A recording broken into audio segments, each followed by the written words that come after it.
change the scope of society. It doesn't change how much marijuana winds up in children's hands. The truth is, and I love this, my office is literally on a street called Stoner Ave in Los Angeles, that's where we work up there. And down the street is a park called Stoner Park. One day we were shooting a commercial in Stoner Park, and this guy comes up to us. And we're like, "Hi, how are you?" He goes, "If you guys need anything, I'm the local supplier." And I'm like, and we're in a park, we're in like a playground with swimming pools and little kids. And I'm like, oh my God, he's selling drugs. And anything we wanted, you could buy there. And that's the way products consumed.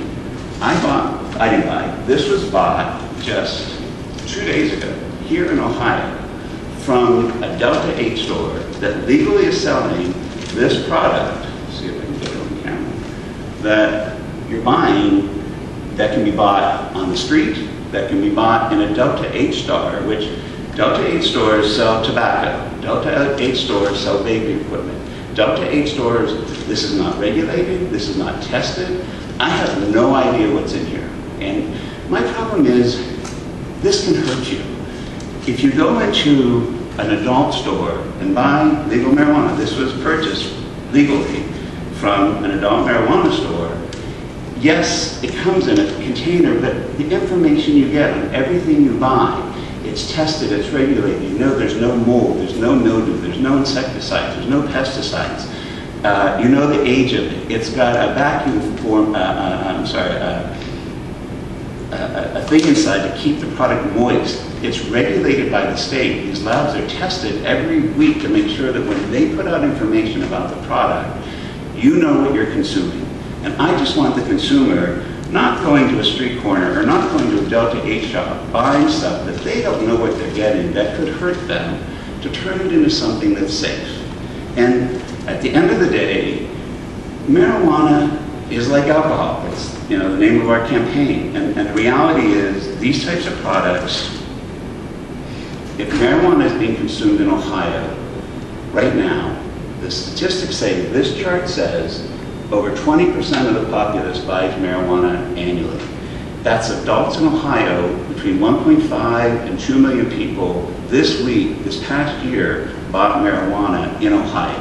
We only have 170,000 medical patients in Ohio. That means 1.3, 1.5 million or more people are buying marijuana, like I just showed you, either at a Delta 8 shop, which is legal in Ohio, even though there's no testing or regulatory requirements on that product, or they're buying it from people on the street. And if you can change that and change it to safe, tested product, so that if you go into a store, like this is the type of place where you can buy marijuana in Ohio right now. If the law doesn't pass on November 8th, this is the type of place where you're going to be able to buy it then.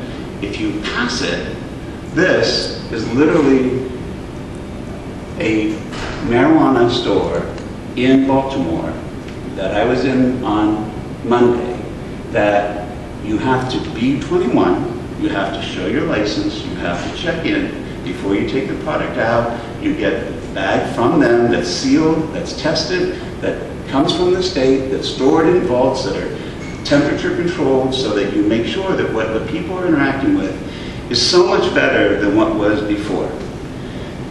Is it perfect? Probably not. No state law has been perfect. Everyone has pros and cons. Our state law allows Delta 8 to be sold.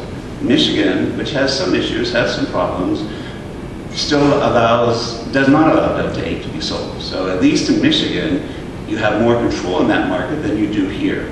And I want to do everything we can to help any type of addiction issue, be it with a marijuana problem, an alcohol problem, a drug abuse problem. Our bill provides money to help that. Right now, there's no money going to the 1.6 million people that are buying marijuana in the state of Ohio, to the state of Ohio.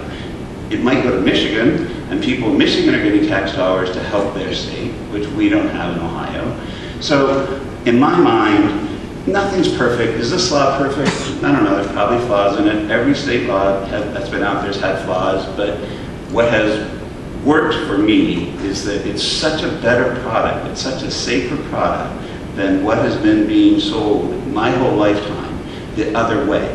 And if this law doesn't pass, yes, you'll have a medical program, but that medical program still doesn't allow numerous people that have issues, be they PTSD issues for people that have been in the military because they're not allowed to do it. Most of the hospitals in our community don't allow cancer patients to get a medical prescription. And to be honest, and again it's anecdotal because there is no FDA testing, there is no actual factual data that shows how marijuana helps people, but I have seen thousands of examples in the cancer world where using cannabis helps people that have cancer to be able to eat better. So I look at the whole spectrum. I go, it's something that clearly helps people in the medicinal world.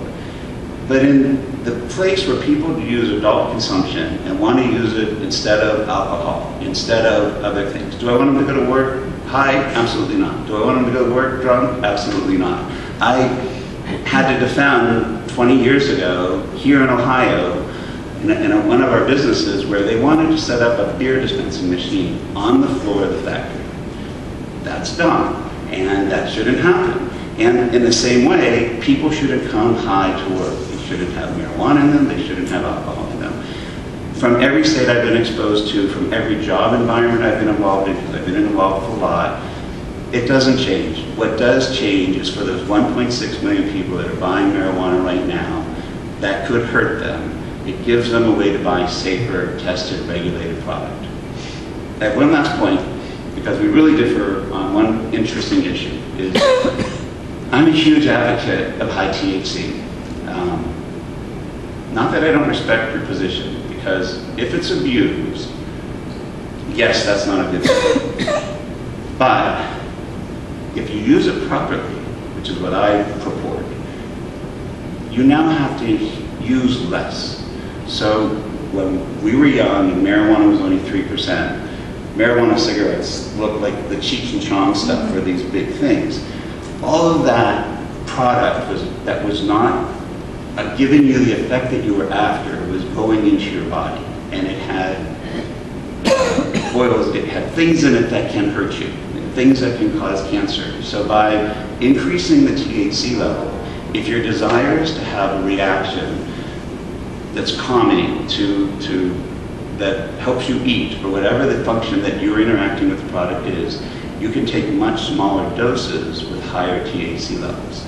And I like that a lot. So we actually, in our company, Riviera Creek, we work very hard to have high quality, pure cannabis, no additives, and encourage our users to microdose, to use small amounts, just enough, so that you're able to get the benefit of what you are after without exceeding demand. And to be honest, my position is, like alcohol, you can pick up a bottle of beer. When you pick up a bottle of beer, it looks the same, it tastes the same. Every time you interact with it, you know what the dose is. So you know if you want to have one beer to relax and watch a football game, or if you're interested in having a social event and having 3, 4, or 5, or whatever your desire is.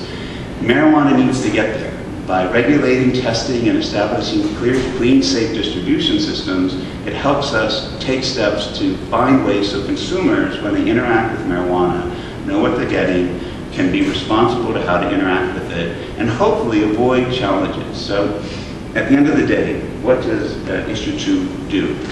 By voting yes on issue 2, which is what we highly encourage, you wind up now having a way where you're not buying this bag of marijuana and having no idea what you're getting. You're going into a store and you're buying something clean, something safe, that winds up having a much higher chance of being something you understand what you're getting. You learn how to dose with it, you can protect yourself, and hopefully it allows people that will interact with the product do it safely and protect them from harm. That's what I'm excited about. Thank you very, very much for your time. If there's any questions, I think Jodi and I both will be willing to answer any. Alice, do you have any questions on Zoom? I don't have questions, but I have comments, which I'll read. I don't know. Will they be able to hear me? Yeah, they can. Okay, so Justin Jeffrey has a long comment. We saw the effect of the prohibition of alcohol. It let the Al Capones of the world decide when, where, and who to sell it to. There were dangerous products being sold that caused death and great harm. When we regulate it, the government sets the rules and makes it safer. Legalization in other states has never allowed kids to buy it. You have to show ID just as you do when purchasing alcohol. In the black market, drugs like marijuana are being cut with fentanyl, which makes it dangerous, even potentially deadly. The black market creates dangerous streets and allows the modern-day Capones control where, when, and to whom it is sold. Can we stop the share? Can I go ahead and take that? No. We both can. You can. Yeah, we'll go back. So I just kind of want to address that. There's a couple things that I think we need to understand. Is first of all, we are not, and I would think you would agree, right now, in this point in time, we cannot regulate marijuana like alcohol. The science is just not there. So it's not like alcohol that it is, you have 16 ounces, and this is your alcohol content level. Like you heard, you're choosing how much you're going to microdose with.